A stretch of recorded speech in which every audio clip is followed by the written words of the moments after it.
أترككم لمتابعة هذا اللقاء الذي أجراه لنا الزميل كريم يسري مع أمجد خان الموسيقار الهندي. نتابع إلى اللقاء. مشاهدينا الكرام، أهلا ومرحبا بكم. أطل علينا مهرجان الهند على ضفاف النيل منذ نحو 6 سنوات، وكل عام يقدم لنا المهرجان فرق فنية مختلفة عن الثقافة الهندية، مما أثر ثقافة المصريين المتابعين للمهرجان عن الهند وثقافتها العريقة. هذا العام يقدم الموسيقار الهندي الكبير أمجد علي خان العازف على آلة السارود حفلتين بالقاهرة والإسكندرية ضمن فعاليات المهرجان، ويعد أمجد علي خان من أشهر الموسيقيين على مستوى العالم، حيث يرجع الفضل له في إبداع طريقة جديدة في العزف على آلة السارود. Mr. Khan, welcome with us on eXtranews. Thank you so much. It is my pleasure and great honor to be in Cairo. I love Egypt. I love Cairo. Mr. Khan, I was introducing you to our audience as one of the most famous composers in the whole world. I'm very fortunate that I was born in the family of musicians. My father, he was my ustad, and my grandfather, great-grandfather, my own 2 children, Aman and Ayan, they are the 7th generation in our family. So I'm grateful to God that I'm a musician. I communicate with the world with only sound, not language, because language creates barrier. Okay, now let's talk about your history in the music industry and how you develop a new way to play on the sarod. Sarod, as you know, is a Persian word. The actual pronunciation is sarud, which means nagma, tarannum, musiqi. And sarod was invented and modified by my forefathers. Our family came from Afghanistan and settled in India, in Gwalior, Madhya Pradesh. And they used to play rabab. It's a small instrument, rabab. Everybody, even today in Afghanistan, people play rabab. In Kashmir and Central Asia. So whatever rabab could not express, sarod can express. You know, like human voice. Da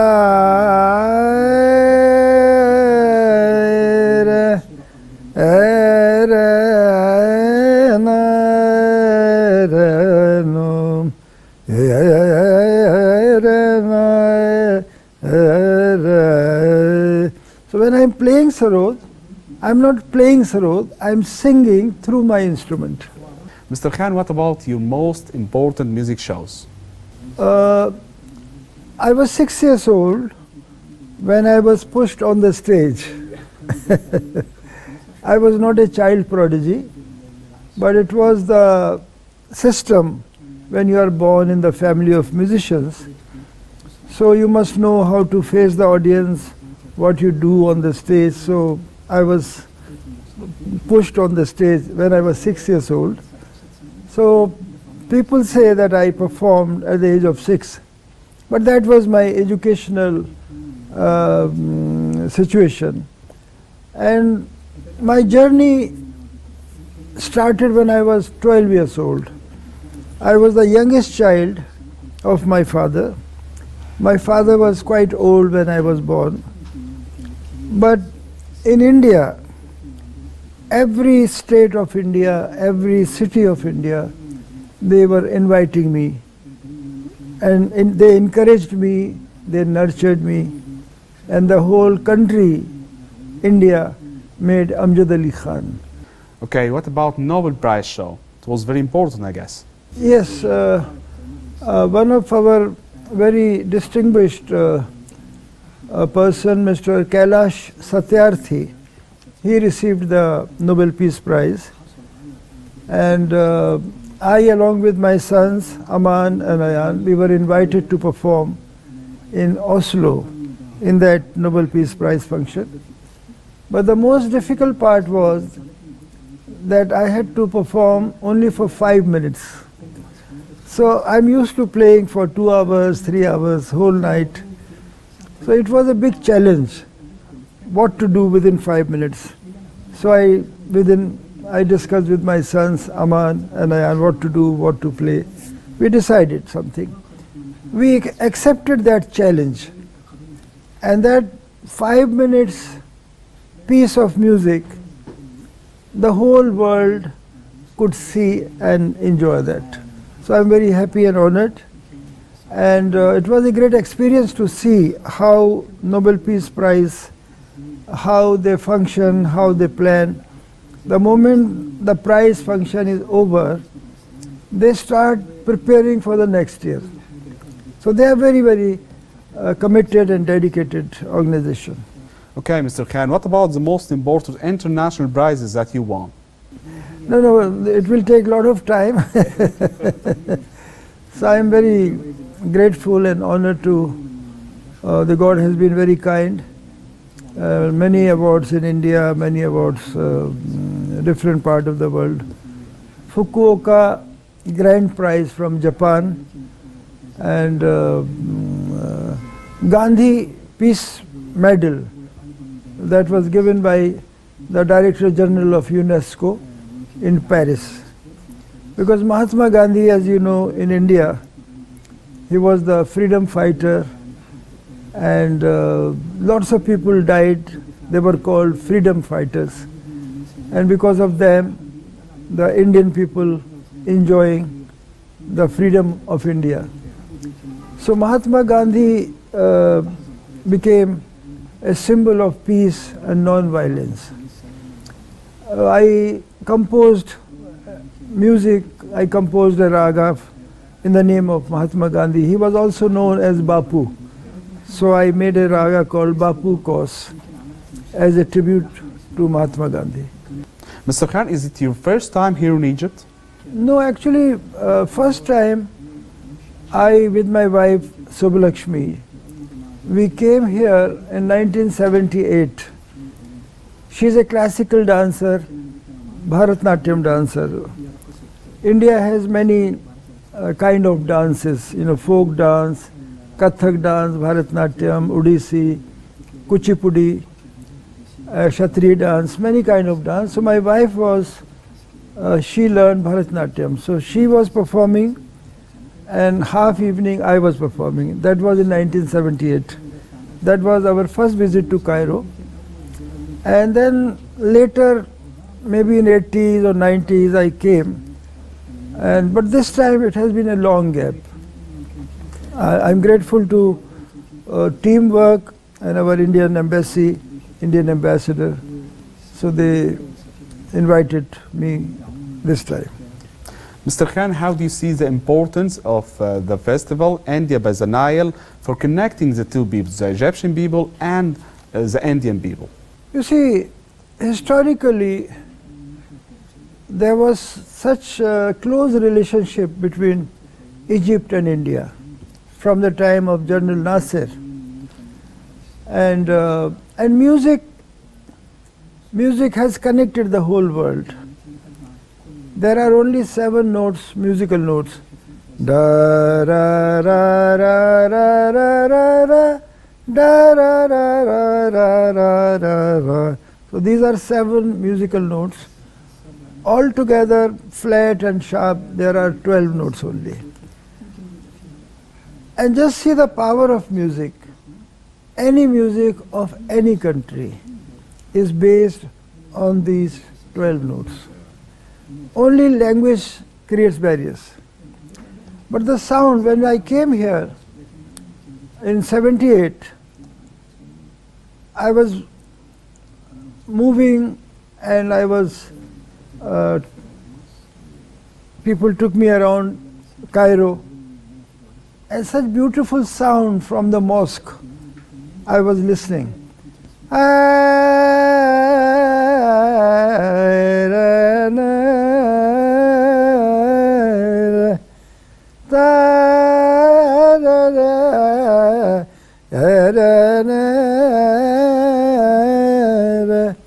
So all this sound from the mosque, azan,